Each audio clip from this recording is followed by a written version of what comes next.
On est dimanche, on est à Japan Expo et c'est les chroniques de Villepinte. Et voici tout de suite le sommaire et Pikachu.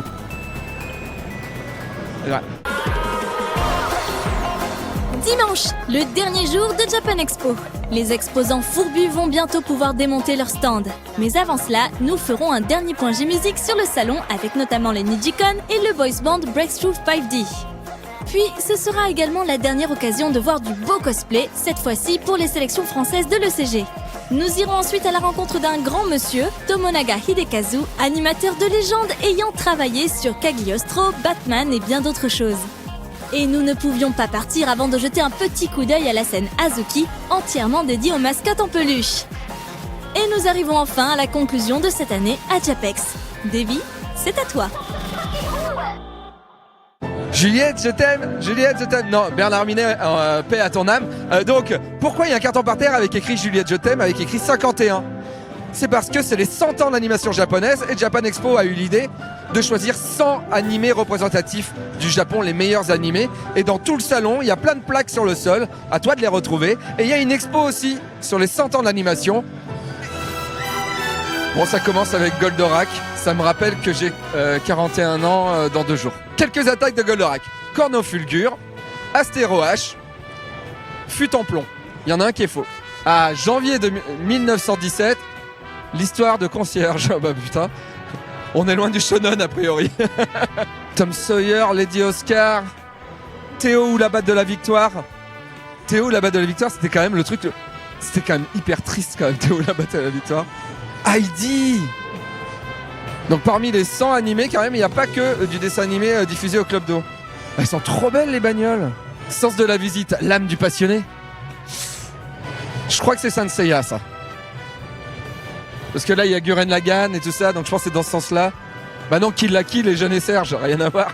Alors à savoir que Jeanne et Serge, ça s'appelle Jeanne et Serge parce que le traducteur français était fan de Serge Gainsbourg et de Jane Birkin. Merci Alex Pilote. Olivier Tom. J'ai toujours détesté le foot et pourtant j'ai vu tous les épisodes. Bon, Dragon Ball. Je suis venu en Uber ce matin et le mec il m'a parlé de Dragon Ball Super tout le long en me disant c'est quand même bien. C'est quand même bien.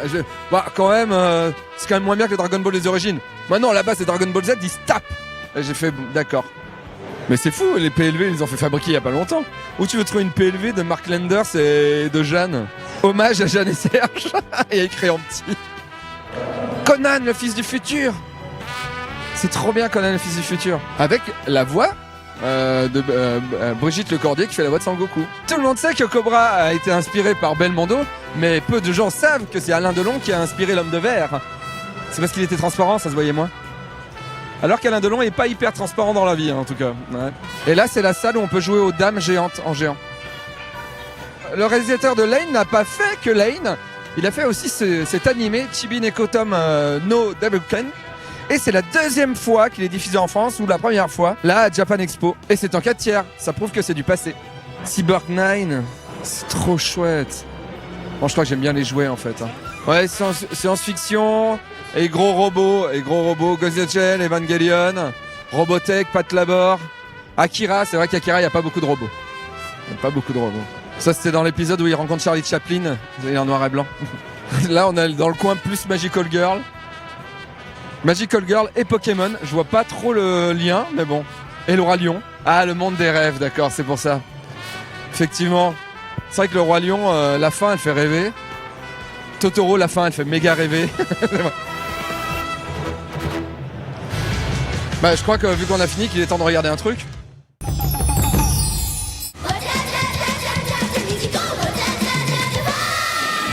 La dernière journée s'ouvre comme la première avec le showcase d'un groupe d'idoles sur la scène Ichigo. Ce sera cette fois les Nijino Conquistadors, plus connus sous l'appellation Nijicon, qui viennent faire le show. Elles n'ont pas eu le droit à un live sur la scène Karasu, mais on pouvait sinon les retrouver tous les jours sur le Psycho Stage, une petite scène entre les deux halls de la convention. 私たち虹のコンキスタドルは2014年の7月に結成サイトグループなんですけど、イラスト SNS サイトピクシブから生まれたアイドルグループで、みんなピクシブを見ている中でこうバナーとかを見つけて、こう応募して集まったメンバーになります。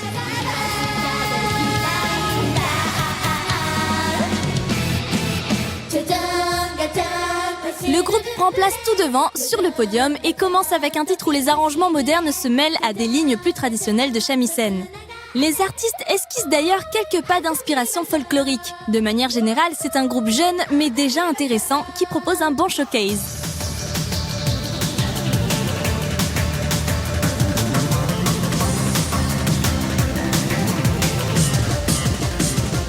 Il faudrait juste éviter le MC tout en japonais.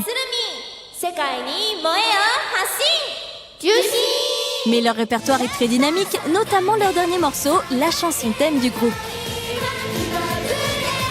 いや本当にニジコンメンバーはアニメとかが本当好きなメンバーが多いので、なんかこう私たちもライブしててすごい楽しいんですけど、こうブースを見て回るっていうのもまた楽しみの一つになってるよね。こういうジャパンエキスポに来てるようなこの日本のカルチャー、ポップカルチャー、アニメとかが好きだよっていう人にぜひ私たちのようなアイドルも好きになってもらえたらなって思ってます。Nijicon, c'est donc plutôt sympa, ça ne se prend pas trop au sérieux, et le public leur fait un accueil chaleureux, des idoles tout en efficacité.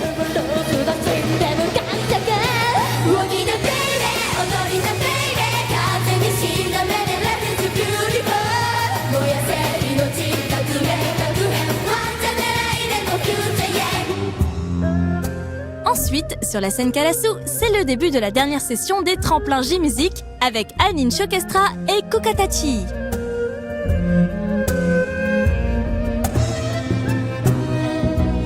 Les membres des Anin Orchestra sont apparus avec des tenues autour du thème des pandas. Oui, des pandas. Des pandas partout, même dans les cheveux.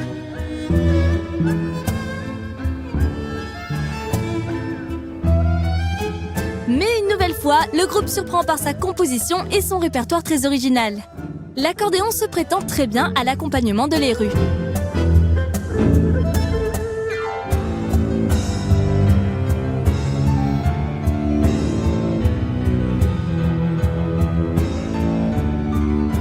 La setlist varie même un peu de celle de vendredi. En tout cas, le public présent les applaudit largement et on sent à chaque MC que ces artistes sont très heureuses d'être sur scène à Japan Expo.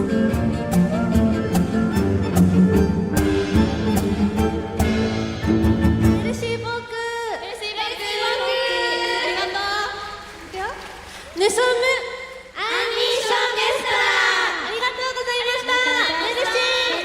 Ensuite, les tremplins se terminent cette année avec les Kukatachi.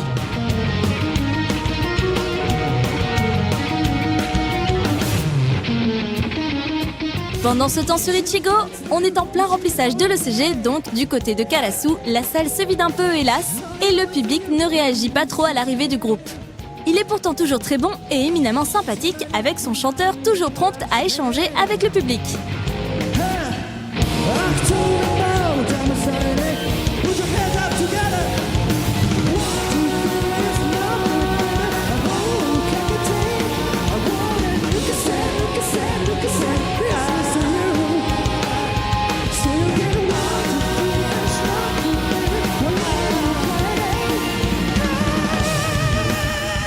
Il tente un MC en français, aidé d'un aide-mémoire qui ne semble pas très efficace.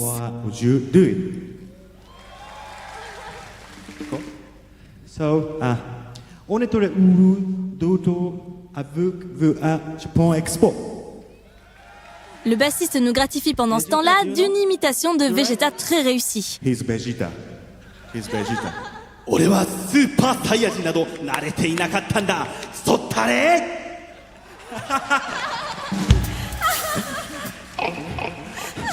I'm so sorry of him. La playlist est excellente entre pop, rock, soul et funk.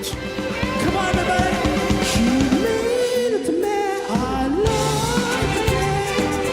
Les Kukatachi resteront une des grandes découvertes de la convention. クカタチっていうのは、日本の古代の呪術的な儀式の、クカタチというものがあるんですが、そこから僕がバンド名として取りました。それは、実際に日本の古代で行われた儀式なんですが、熱湯に手をつけて、聖なるお湯なのでやけどしなかったらあなたは嘘つきじゃありませんよ、実際はやけどすると思うんですけど、でそういう日本の、歴史上の儀式があって、でそれを僕は金が面白いなと思って、日本の歴史が好きなので、じゃあ、響きも面白いしバンド名にしようと思ってクカタチっていうのをつけました。で、クカタチって、表記を普通にすると、今愛が1個バンド名多いと思うんですが、それはあえてクカタチイ愛を1個つけていて、それは、検索エンジンでGoogle とかで引っかからないように、自分たちのバンドだけが検索されるように愛を一つ多くつけました。でも自分たちの音楽性とバンド名は全然関係ありません。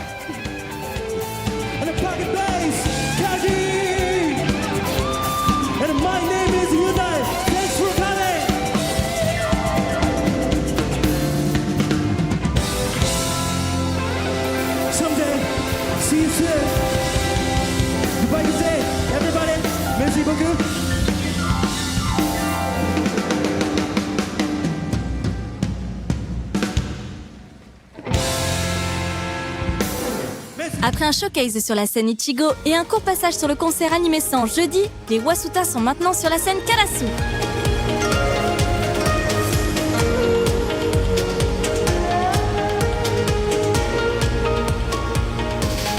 Le groupe est introduit sur un des thèmes de Fairy Tail par une DJ, leur sound designer, comme elles nous le diront pendant le live.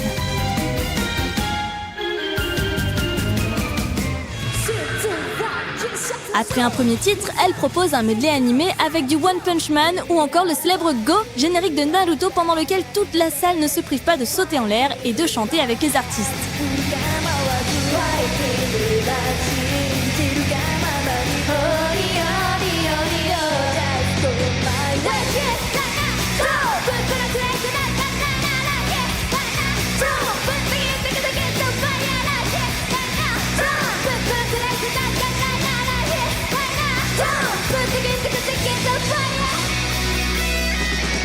Le showcase se conclut avec Inuneko Seishun Masakari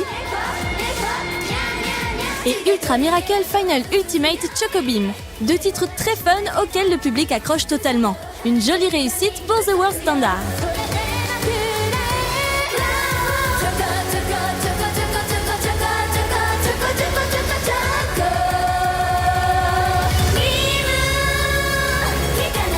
C'est alors au tour de Breakthrough 5D de monter sur scène. Le boys band donnera le ton de leur seul showcase dès le premier morceau. C'est speed, ça bouge bien, ça chante bien. Enfin un groupe masculin qui fait le job cette année.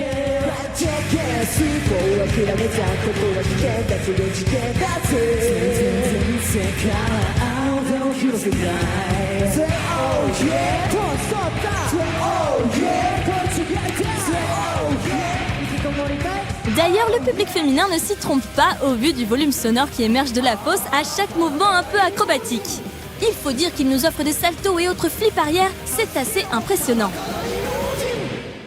もうむちゃくちゃ楽しくなんか喋りかけてくれる、僕らももう楽しくなっちゃって、なんかフランス人の女性初めて触れ合ったんですけど、なんだもうみんなむちゃくちゃ可愛く見えてきて、ちょっとフランスがもう大好きになりました。可愛いんですよ本当に。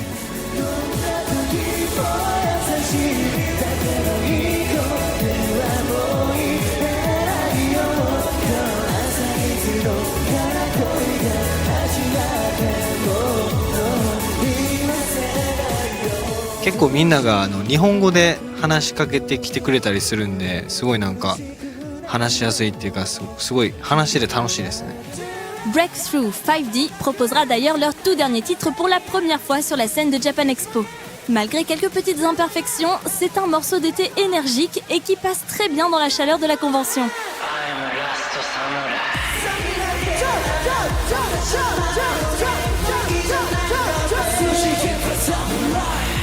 Ils sont très expressifs, vivants, communiquent avec le public, il y a de l'envie et il faut avouer que ça marche très bien. Le public se prend au jeu, les accompagne quand ils lui demandent de les rappeler à coups de moto moto. Il y a une belle ambiance en ce dimanche.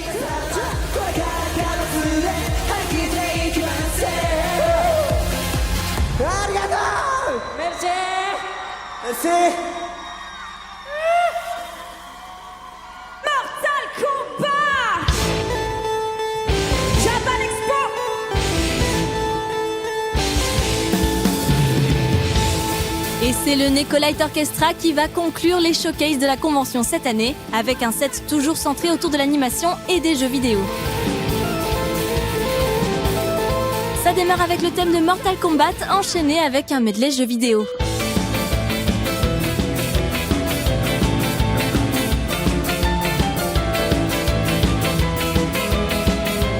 Les artistes nous proposent ensuite Haruka Kanata, générique de Naruto, interprété à l'origine par Asian Kung Fu Generation, dans une très belle réinterprétation qui fera d'ailleurs l'objet de leur prochain clip.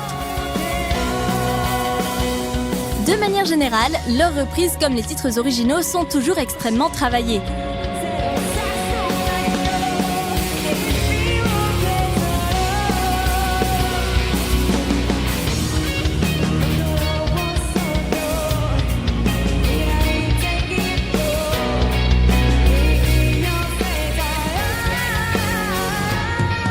Il s'attaque même au thème de Tetris façon rap West Coast. Un bon gros délire qui marche très bien et remporte les suffrages du public.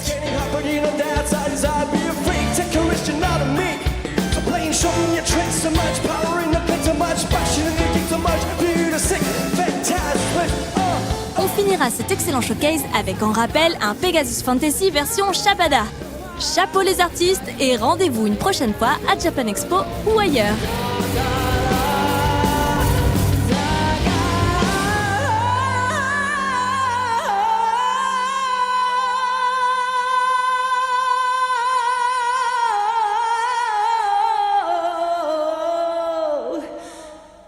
Salut.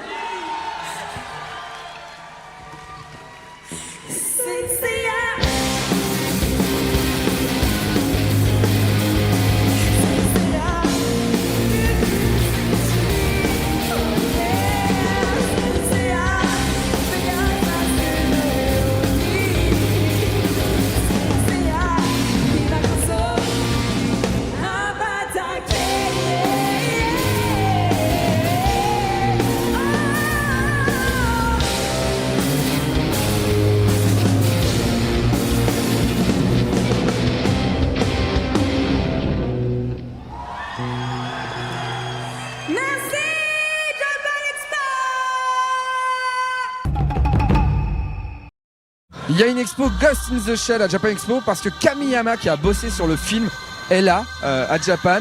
D'ailleurs, No Life l'a interviewé, vous allez voir ça sur la chaîne bientôt. On peut faire de la réalité virtuelle, on est dans Ghost in the Shell. Du coup, juste on voit quelqu'un qui voit un truc. Et là, il y a un stand One Piece, bien sûr. 20 ans de One Piece. Putain, le coup de vieux. Ça, c'est les couvertures du Shonen Jump. Et bah du coup on voit plein de personnages de One Piece, c'est peut-être le moment de dire que maintenant on va regarder le cosplay. Il y a sûrement des gens qui font du cosplay de One Piece.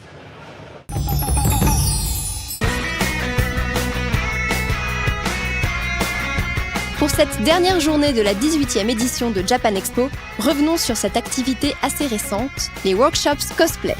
Le programme était encore plus chargé que l'année dernière, les ateliers ayant lieu de 10h30 à 17h30 non-stop tous les jours.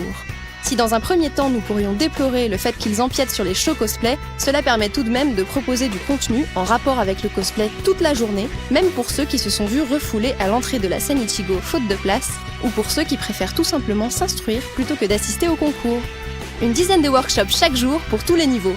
On peut citer notamment des ateliers pour débutants, apprendre à construire des props simples ou les bases du patronage, des ateliers théoriques, organiser un shooting, apprendre à bien se maquiller, ou encore des ateliers très techniques pour celles et ceux qui souhaitent aller toujours plus loin. La création de prothèses en latex ou la découverte du lumigramme, un tissu en fibre optique. Des workshops si passionnants qu'il était parfaitement possible tout au long de ces 4 jours de ne faire que ça.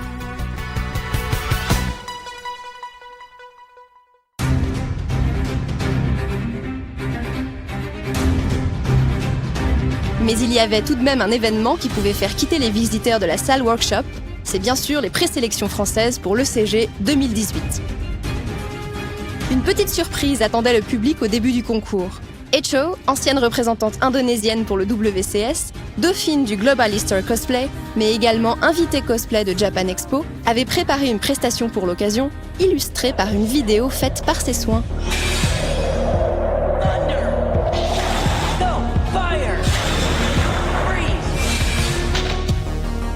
Son objectif était de montrer au public français la manière de faire des prestations de cosplay en Indonésie, et nous pouvons dire que celui-ci a été conquis. Côté concours, cette année, la désertification des groupes s'est largement faite sentir avec seulement 5 participations. La pression engendrée par ce concours ferait-elle peur aux cosplayers ? Mais contrairement aux jours précédents, l'armure fait son grand retour avec une ribambelle de costumes issus pour la plupart des jeux vidéo de Blizzard. La licence était en effet si présente, plus de 6 prestations sur une totalité de 15, qu'on se serait parfois cru à la BlizzCon. Si les fans ont dû apprécier, il ne fait aucun doute que l'intégralité du public ne s'est pas non plus lassée. Mention spéciale pour cette Aloy du jeu vidéo Horizon, qui a effleuré la première place grâce à la qualité de son costume, ainsi qu'au dynamisme de sa prestation très bien jouée.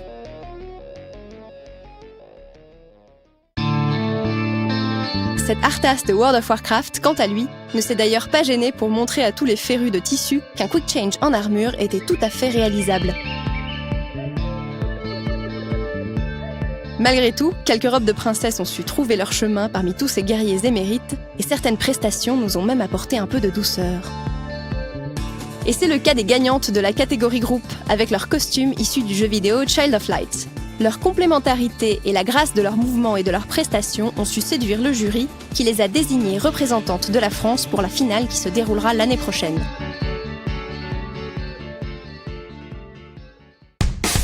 La représentante solo pour l'ECG 2018 n'est autre que cette époustouflante Sylvanas Coursevent version Heroes of the Storm, qui n'a pas eu peur de créer une seconde armure splendide des pieds à la tête juste pour servir de décor. Avec une prestation bien huilée et un décor bien monté, elle a su faire revivre au public l'histoire tragique de ce personnage.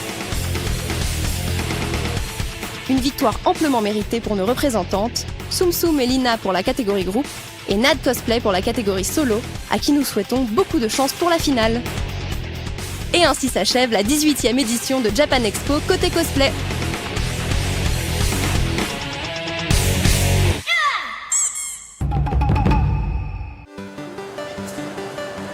Alors voilà, on est sur le stand Delcourt et vraiment il n'y a aucun message subliminal dans cette vidéo. Quels sont les BD les mieux à avoir sur le stand Delcourt ? La petite mort, je pense, c'est un très bon choix. Et ça parle de quoi ? Eh ben, ça parle d'une petite mort qui va à l'école et qui fréquente des gens normaux. Et du coup, c'est un peu bizarre, mais c'est quand même assez drôle. Donc à lire. Merci beaucoup Noctali. Ah, pas de problème. Ce qui marche super bien, c'est Street Fighting 4. Des combats de rue avec des chats badass. Pas facile à dire des chats badass. bien aussi, c'est notre nouvelle série Mushoku Tensei. Là, on vient de sortir le 2. C'est dans cette grande veine des mangas de réincarnation où un anti-héros se retrouve propulsé dans un monde d'heroic fantasy. Et donc, il va essayer de lutter contre ces démons de sa précédente vie.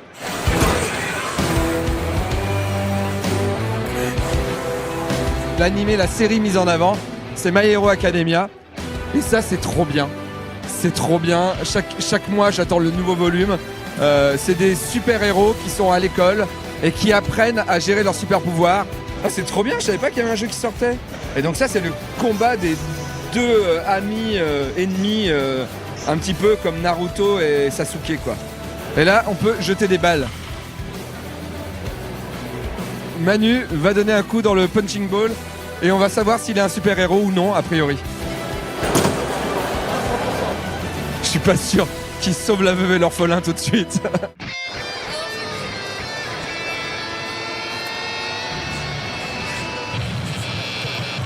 Et maintenant on est sur le centre Kurokawa et comme vous pouvez le voir, on me reconnaît plus du tout. Voilà. Coucou. Tu m'as reconnu ? Ah ok. Petite première journée, grosse deuxième journée et aujourd'hui c'est le week-end. Donc le week-end c'est le bazar, mais on est content, ça marche bien. Cette année on a Mob Psycho, je sais pas si t'as essayé la super attraction Mob Psycho. Kurokawa, grosse année, One Punch Man toujours. Ouais, ça c'est la série phare. La série phare, Mob Psycho donc, qui est par l'auteur de One Punch Man et qui cartonne aussi. Et puis Pokémon toujours, forcément Pokémon, gros succès chez Kurokawa. Merci beaucoup. Et maintenant, on regarde un sujet.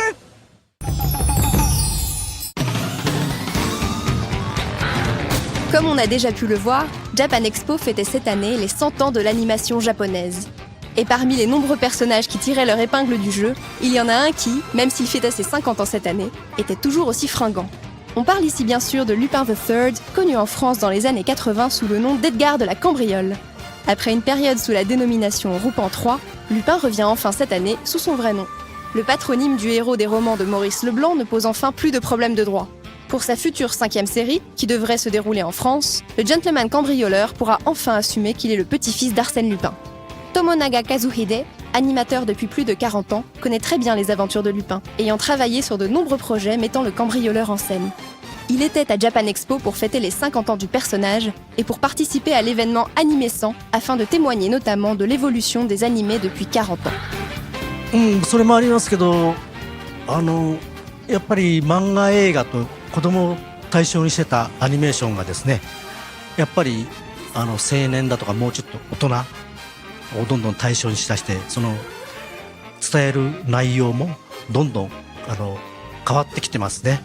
だから逆に子供用を対象にしたアニメーションが日本ではだんだん少なくなってきています。ドラえもんだとかちびまる子ちゃんとかサザエさんのようなものは残ってますけども、だんだん大人の人、アダルトをどんどん相手にしたアニメーションがどんどん増えてきて、内容も高度というか大人っぽいものとか、あるいはもっと人間の機微のところの入ったようなそういう表現が多くなってきましたね。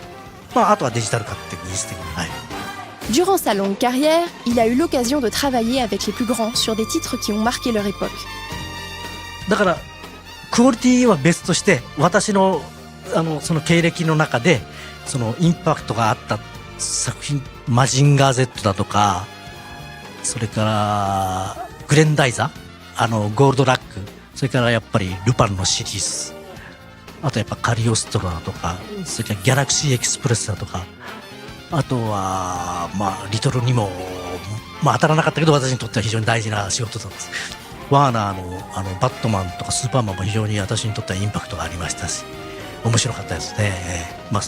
日本のアニメーションが世界中にヨーロッパの人にインパクトを持ってもらえたってことは、非常に自分がその作品に関わっていて非常に嬉しいと思いますし、もちろんそのグレンダイザーのキャラクターデザインをやられた小松原和夫さん、ナウシカの作画監督をやられて、その人の絵が好きでだってこともありますけどもね。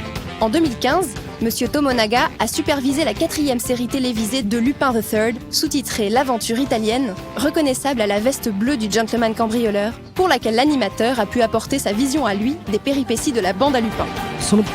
僕はパート3は関わってないんで分かんないですけど、パート2関わった時、パート2は面白かったんですけども、あまりには奇想天外すぎて、なんか5人がいつも一緒にこうくっついて回ったりとか、ちょっとアイデアがめちゃくちゃなとこもあって、ただ世界中にこう旅をするだけ、今の時代はそれはないんだと思って、やっぱり5人のキャラクターがね、もうちょっと立ち位置が違うというかスタンスが違うってことをちゃんと表現したいというのと、あまり口頭無形なアイデアはちょっと排除したいのと、それからやっぱりそのロケーションはやっぱり必然性があって、そのロケーションした方がいいと思うんで、やっぱりちゃんと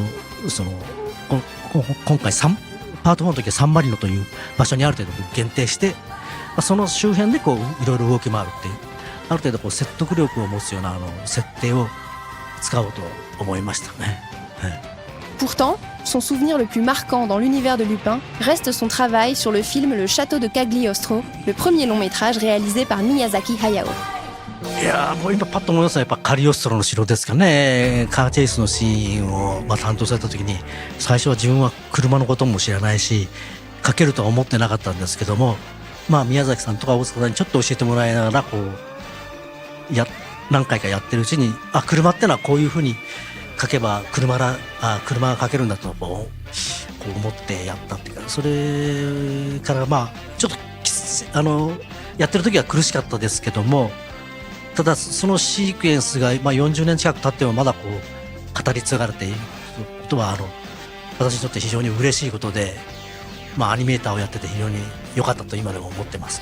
私はやっぱり一番インパクトを受けたデザインといいますと、やっぱりファーストシリーズですかね。モンキーさんの先生の絵をもうちょっとアニメーション用にこうリライトしたっていうか、そういう大塚さんの絵がものすごく好きで、あんなに存在感のある絵は今でもないと思ってます。やっぱルパンのシリーズの中でやっぱ好きですね。だからその後はいろいろ大塚さんの絵をその時代に合わせて若いスタッフがこう多少アレンジはしてきてると思うんですけど、僕は一番大塚さんのルパンが好きなんですけどね。Si Monsieur Tomonaga portait un t-shirt représentant la veste de Lupin, ce n'est pas forcément à ce personnage qu'il s'identifierait le plus. そうですね、ルパンはね面白いんですけど、どっちかというとラテン系でかっこいいなと思うけど、自分にはああいうなんていうかな、キャラクター性はないなと。だから面白いんでしょうけど、自分に近いって誰だろうな。やっぱ日本人の不器用な男としては次元か銭形ぐらいですかね。非常に不器用で、そういうところが親近感を持ってますけど。Loin des vantardises de Lupin, l'animateur a toujours su rester simple. Malgré les conditions difficiles des animateurs au Japon, il ne fait aucun doute que c'est bien derrière son bureau, en train de dessiner, que Tomonaga Kazuhide est encore aujourd'hui le plus heureux.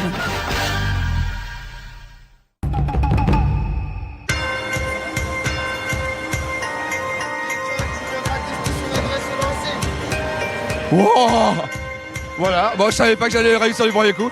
Les Brigades immunitaires, c'est un manga chez Pika où des militaires sont dans ton corps humain pour te protéger des virus. Et donc là, il y a plein de jeux où on peut tirer sur des virus, c'est rigolo. On est chez Kana et donc il y a Fire Force qui est un manga qui parle de pompiers, bien sûr.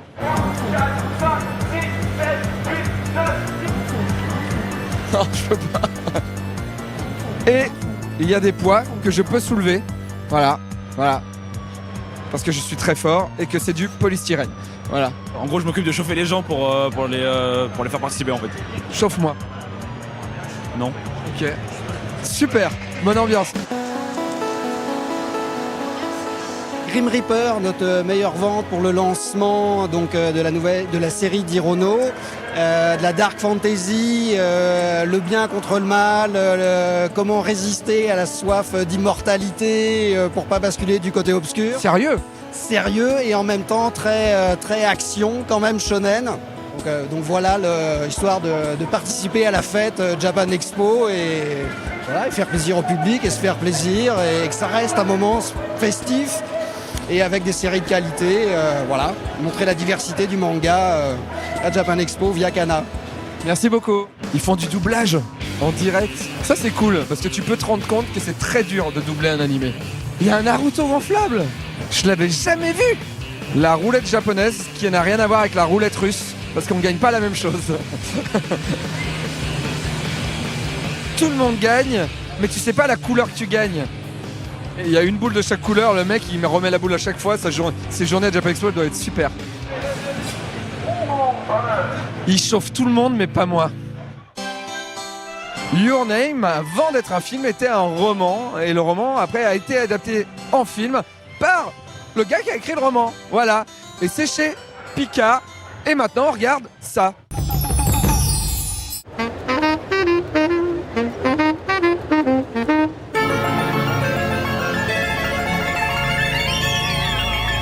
Parmi tous les domaines relatifs au Japon festif présentés sur le salon, les mascottes ont pris une place de plus en plus importante ces dernières années. En France, les mascottes sont plutôt rares, et même souvent plutôt moches. Entre le géant vert, Monsieur Propre, le buisson humanoïde de CTLM et le grand-père Bivindome, on n'a pas de quoi pavoiser. Peut-être qu'en France, on n'aime pas trop les mascottes en fait. Tout le monde se moquait bien de Footix en 98 et même McDo n'ose plus mettre son clown dans ses pubs chez nous. Au Japon, c'est tout le contraire. Il y a des mascottes pour tout et il y en a partout. La petite délégation de Yurukiara, comme on les appelle au Japon, qui a fait le déplacement à Japan Expo, était principalement composée de mascottes régionales conçues pour faire connaître les charmes, les délices et l'histoire d'un patelin ou d'une région en particulier. La dite mascotte utilise souvent un ou plusieurs symboles de sa région avec plus ou moins de goût. Là par exemple, la ville de Oyabe envoie fièrement son duo de mascottes sur scène. Elles sont mignonnes comme tout, ces adorables petites vachettes. Mais en approfondissant un peu, on découvre qu'elles font référence à un fait historique célèbre, une bataille du Moyen-Âge où de pauvres bœufs étaient envoyés sur l'armée ennemie avec des torches allumées attachées à leurs cornes. C'est pour ça qu'aujourd'hui, nos mascottes chantent avec des petites cornes enflammées. Cute, n'est-il pas? En tout cas, ça nous fait apprendre des choses sur l'histoire du Japon. Mission accomplie pour Melugyu. Oui, c'est leur petit nom. On vous le disait, les mascottes prennent de plus en plus le pouvoir à Japan Expo, et la meilleure preuve, c'est cette année la construction d'une scène qui leur est entièrement dédiée. Il s'agit de la scène Azuki, le haricot rouge. C'est ici par exemple qu'on peut voir se trémousser sur du Perfume, le petit chat Chii, tout droit sorti du manga publié chez Glénat.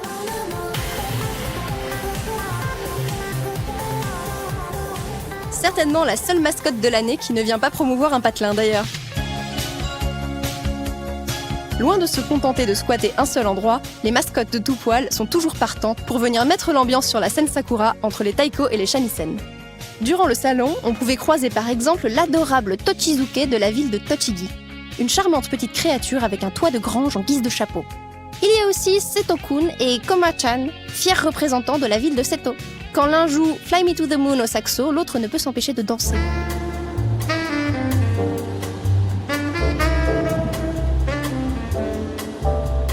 Yunemaru, lui, est venu de Fukui, tout fier avec son casque kabuto. N'oublions pas Yoichi-kun, venu de Otawara, un brave archer créé en hommage au samouraï Yoichi, le Guillaume Tell japonais.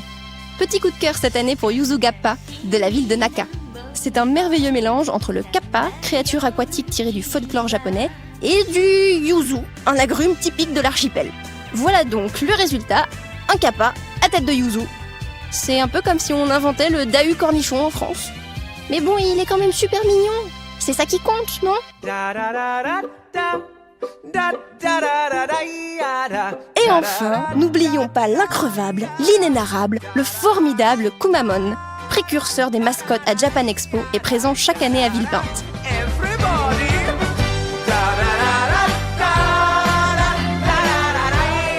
Une vraie bête de scène dont le charisme et le charme en font une véritable rockstar. Une star qui fit même quelques infidélités à sa ville natale de Kumamoto et profita de son passage en France pour se la couler douce en Normandie ou encore en Provence, comme l'atteste son compte Twitter. Mais, et Funashi dans tout ça?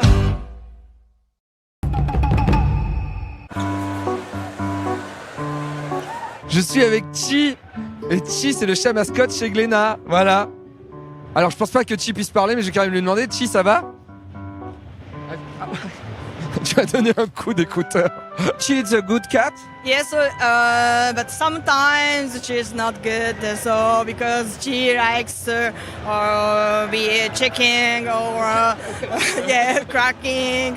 Yes, but so normally she is very sweet, small cat, so we can easily to hide in the airport. On est super content parce que le couvent des damnés, qui arrive au tome 3 là depuis peu, est bien parti. C'est du seinen, ça parle plus de torture, ça se passe en Allemagne, c'est assez hard et on a vraiment envie de suivre l'héroïne jusqu'au bout, donc les gens aussi, donc c'est super, c'est super. Alors, sur le stand de Glénat, quels sont les succès de ce Japan Expo? Les succès de ce Japan Expo sont bien évidemment One Piece 83, puisque nous fêtons cette année les 20 ans de One Piece. Et pour l'occasion, nous proposons 2 éditions du One Piece 83, une édition courante pour ceux qui souhaitent continuer la série comme d'habitude, et une édition collector avec une jaquette différente pour ceux qui veulent effectivement marquer l'événement. En parallèle, nous disposons également d'un stand, le One Piece Birthday Island, où justement tous les fans de One Piece peuvent célébrer comme il se doit l'anniversaire de One Piece, avec notamment un stand de réalité virtuelle, une exposition qui retrace les grands événements qui ont marqué One Piece, tout un tas de goodies, de jeux concours et bien évidemment un livre d'or qu'ils peuvent également remplir à l'attention de Eiichiro Oda. Dans la main, nous avons effectivement donc le One Piece courant et le One Piece collector dont je parlais tout à l'heure. Et en or. Le collector est en or, bien évidemment. Avec One Piece, on ne pouvait pas se permettre autre chose puisque Luffy cherche des trésors et donc forcément il faut que ça brille. Et en parallèle, nous avons bien évidemment d'autres séries. Nous avons notamment la sortie du Dragon Ball Super numéro 2 qui est attendu par les fans. Le tome 1 en avril qui était sorti avait réussi le meilleur lancement manga de tous les temps et bien évidemment le tome 2 à Japan Expo, ça constitue un événement en lui-même.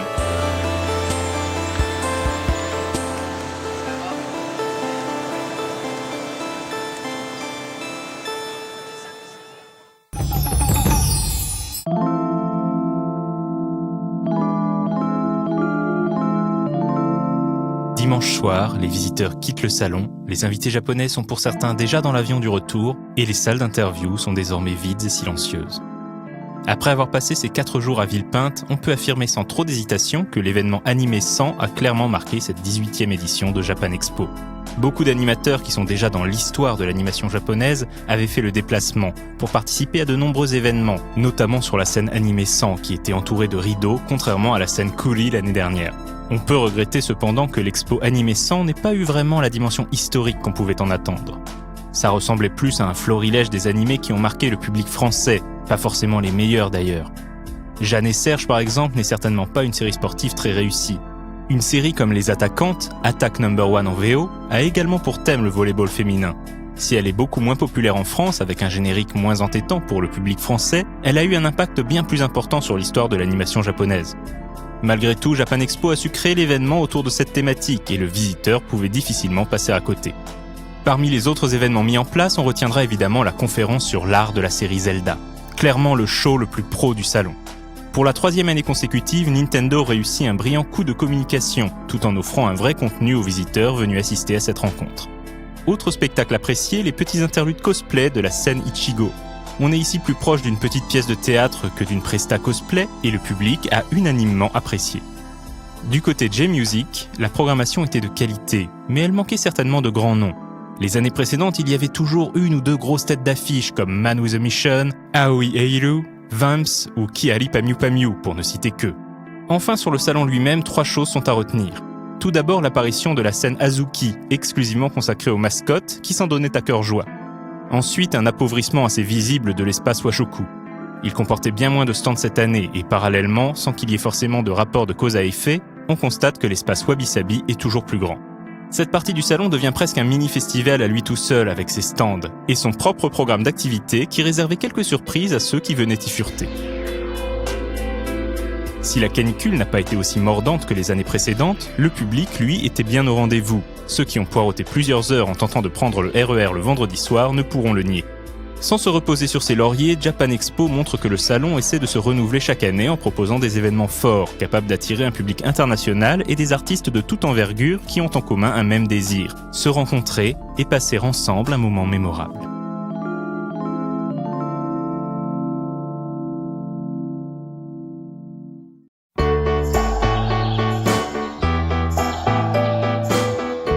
Merci Davy. Voilà, les chroniques de Villepinte, c'est terminé. Il est temps de partir en vacances. On se retrouve à la rentrée avec un No Life tout nouveau. Et on peut vous le dire dès maintenant, No Life en septembre, ce sera mieux avant. Forcément, c'est toujours mieux avant. Alors, profitez-en.